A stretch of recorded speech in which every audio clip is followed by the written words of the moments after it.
We're grateful for each and every one of you. Let us know where in the world you're tuning in from.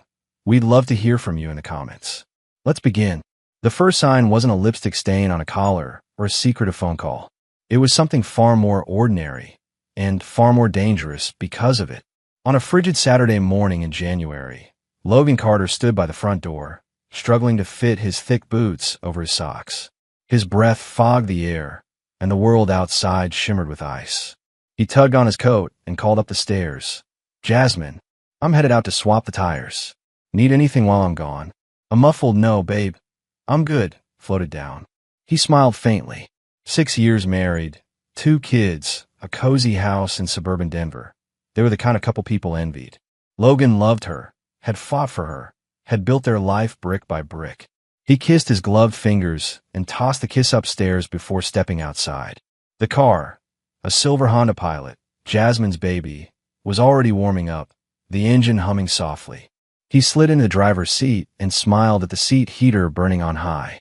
She always forgot to turn it down. Swapping the tires wasn't glamorous, but Logan didn't mind. Taking care of the little things made him feel connected to her, to their marriage. By the time he returned from the garage, Jasmine was dressed to head out, her brown hair tumbling in soft waves over her jacket. "Going to the mall," she chirped, grabbing her purse. "Need anything?" Logan shook his head, watching her slip away like smoke between his fingers. "Don't max out the cards," he teased. She laughed lightly, kissed his cheek. The kiss felt quick, distracted, and left. The house felt too empty after she closed the door. But Logan wasn't worried. He trusted her.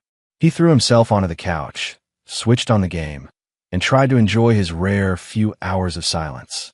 Except, something gnawed at him. Later, thinking he'd left his sunglasses in her car, he went to retrieve them.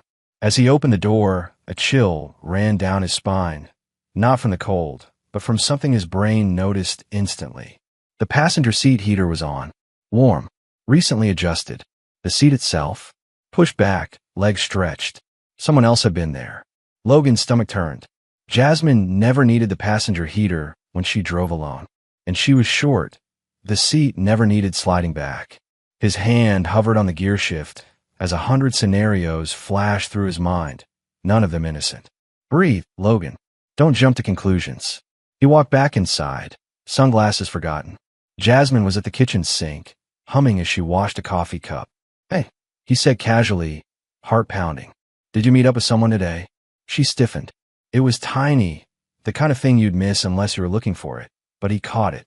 A flicker of hesitation before she said, "No." "Why?" "No reason," Logan said, forcing a chuckle. "Just figured maybe you bumped into a friend." "No, just me." She chirped again, too brightly. Too fast. Logan smiled and kissed her temple. Then he excused himself to the basement, saying he had tools to organize. Down there, among the smell of old paint and dusty cardboard, he let the storm inside him rage. Had she started? He remembered, God, how he remembered, how he had acted once, years ago in a different life, before Jasmine, before he thought he deserved to be happy. Long ago, he'd been the betrayer. In his early 20s, Logan had been married to Alyssa, a woman who loved him blindly. He had been young, stupid, restless. The affair with a co-worker, casual, exciting, meaningless, had destroyed everything. He hadn't been caught through texts or secret meetings. No, it was the little things that gave him away.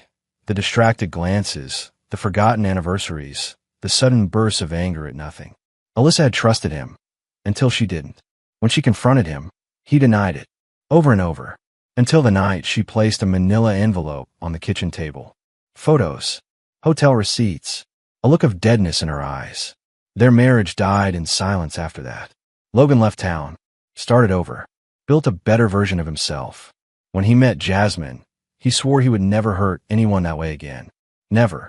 But now, staring at the basement wall, he realized the signs were all too familiar, just mirrored back at him. And he wasn't the one cheating this time. He spent the evening watching Jasmine, the nervous energy, the quick texts under the table, the way she startled when he walked into a room. Something was wrong. Something was horribly wrong. The next morning, they sat across from each other at breakfast, their kids, Oliver and Sadie, chattering away about cartoons and pancakes. Logan sipped his coffee, studying her face. She smiled too easily. She laughed too loudly. And when she met his gaze, there was something guarded in her eyes. A secret, a growing, toxic secret between them. And Logan realized, with a cold certainty, that he needed to know the truth. He owed it to himself, and to the man he had fought so hard to become. By Monday, Logan couldn't take the guessing anymore.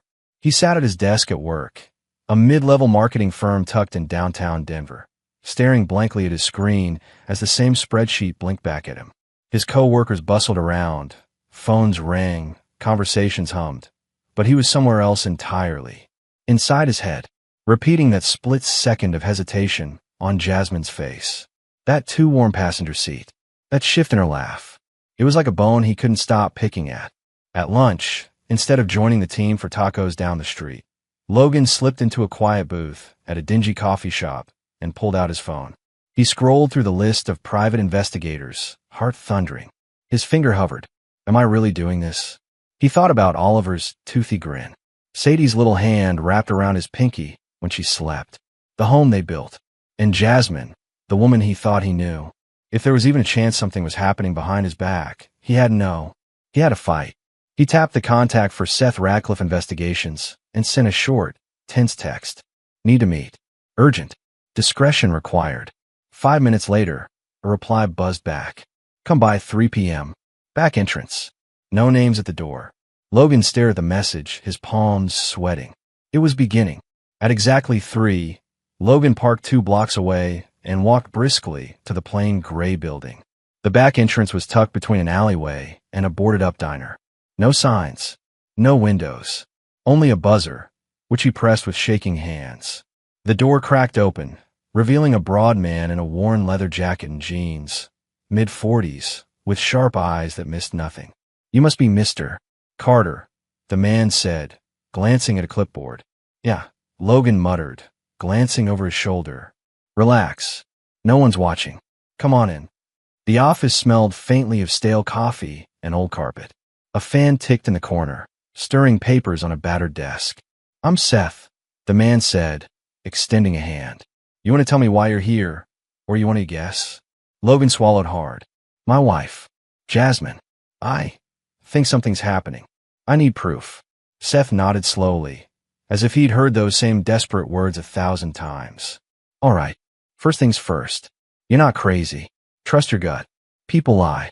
Patterns don't. Logan felt something sharp and heavy settle inside him. Give me details, Seth said, pulling out a notebook. Logan told him everything. The mall trip, the passenger seat, the hesitation, the changed routines. He even confessed his own past sins, his fear that somehow history was punishing him. Seth listened, occasionally scribbling notes, his face unreadable.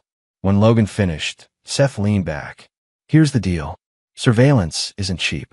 I need a retainer up front, $5,000. I'll put 2 guys on her. Discreet.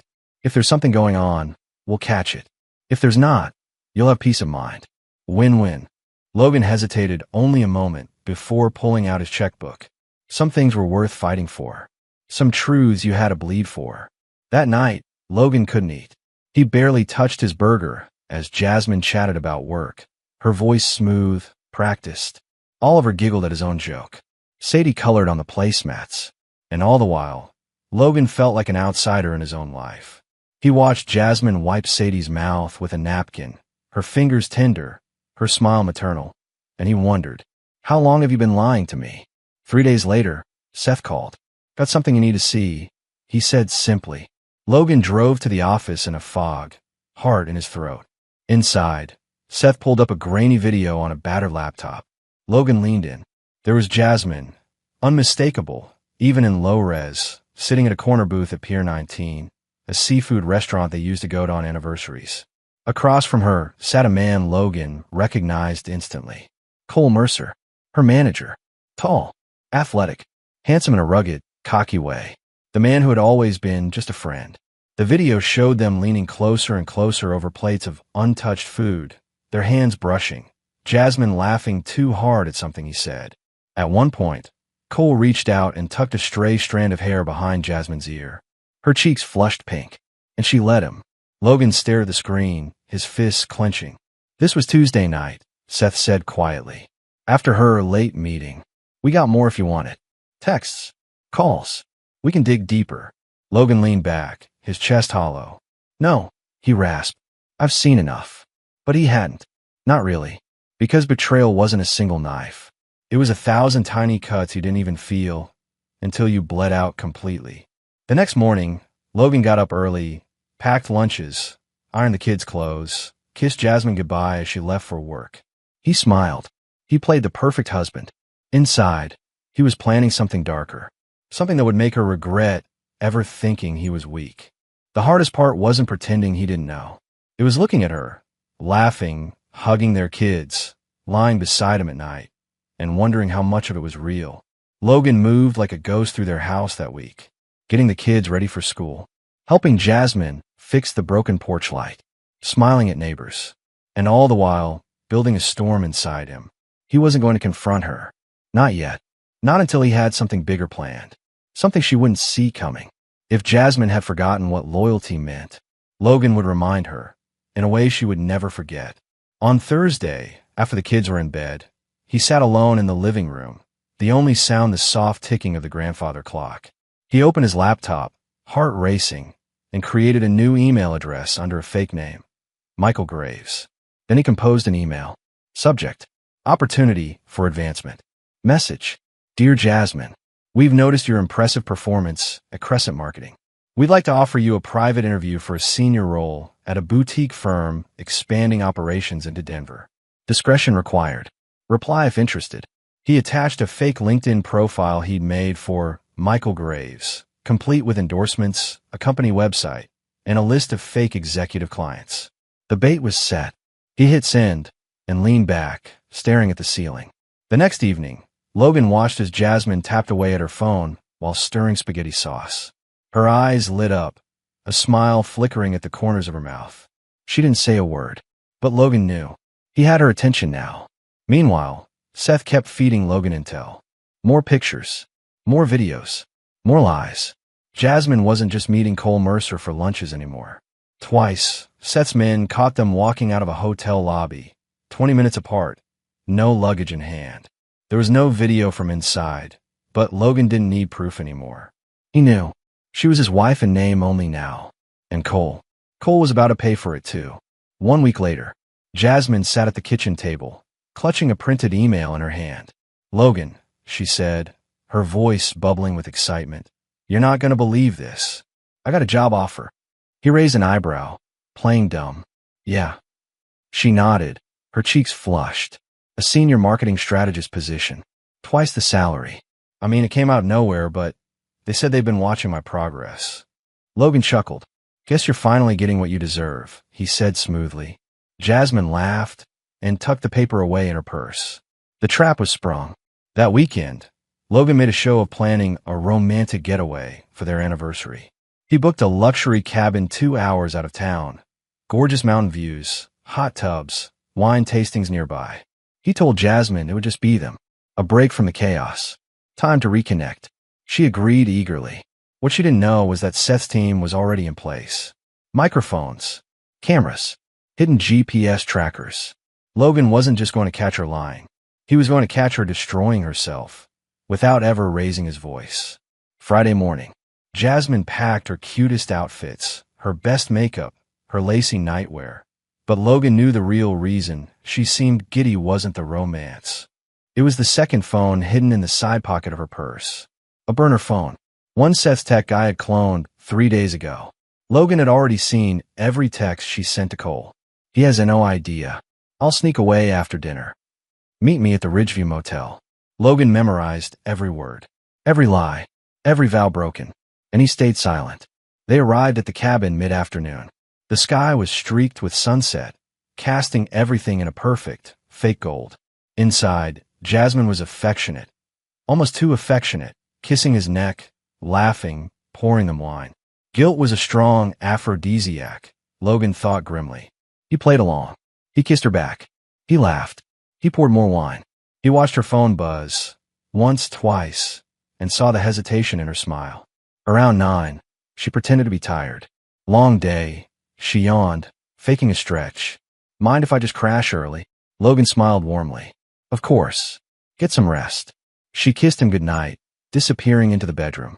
Exactly 6 minutes later, Logan watched through the upstairs window as Jasmine crept out the back door.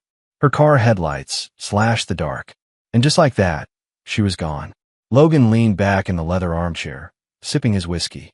Outside, Seth's men were following her. Inside, the house cameras recorded everything. Tonight, Jasmine would think she was clever, sneaking off for one more taste of forbidden love.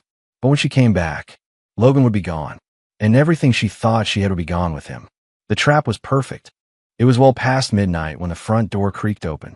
Logan sat silently in the dark living room, a single lamp casting a pale pool of light across the floor. He didn't need to check who it was. He could smell her perfume before he even heard her shaky breath. Jasmine crept inside, heels in one hand, hair tousled, lipstick smudged, her coat clutched tightly around her. She looked around nervously, thinking the house was asleep, thinking her secret was still safe, thinking she had gotten away with it. "Good night," Logan asked quietly from the shadows. Jasmine froze. Her purse slipped from her fingers, hitting the wood floor with a thud. Her head whipped toward him, eyes wide, mouth opening and closing like a fish gasping for air. She stammered, her voice cracking. "I couldn't sleep. Went for a drive to clear my head." Logan rose slowly, crossing the room one step at a time. He held out his phone, the screen glowing. A video played. Jasmine, pulling into the Ridgeview Motel parking lot. Jasmine, opening a room door with Cole Mercer already waiting inside. Jasmine, smiling, laughing, disappearing into the room. "You looked real peaceful for someone clearing her head," Logan said, voice razor sharp. Jasmine's face crumpled. "Logan, please," she whispered, tears filling her eyes. "It wasn't what you think. It never is," he cut her off coldly. "Tell me, was this your first time? Second? Or have you lost count already?" She broke down sobbing, dropping to her knees. "I made a mistake," she gasped. "It just happened, Logan. It meant nothing." He laughed, the sound hollow, bitter. "Nothing," he echoed. "You sold out 6 years of marriage, 2 kids, a family, for nothing?" Jasmine crawled toward him, desperate, pathetic. "It was just the tension. I didn't mean for it to get this far," she wept. "You were always busy, tired, distant. And you think this," he sneered, waving the phone in her face, "makes it better?" Jasmine collapsed fully, her forehead touching his shoes. "Please," she choked. "Please don't leave me. I'll do anything. I'll fix it. I'll cut him off. I'll go to therapy. I'll quit my job. Just don't break up our family." Logan stared at her for a long, painful moment. This woman, the one he had trusted with his soul, the one he had built a life for, the one who would have gladly destroyed it all for a few cheap thrills in a hotel room. He bent down, lifted her face roughly, and forced her to look at him. "No," he said, his voice a whisper of pure ice. "You don't get to break us and still keep us." He let her go. He stepped back, and then he told her the final piece. "I knew 2 weeks ago," he said. "The seat heater. The seat moved. Your lies about them all. The dinners. The phone calls." Jasmine sobbed harder. "I watched you sneak around. I watched you lie. I even saw the lingerie you hid behind the coats."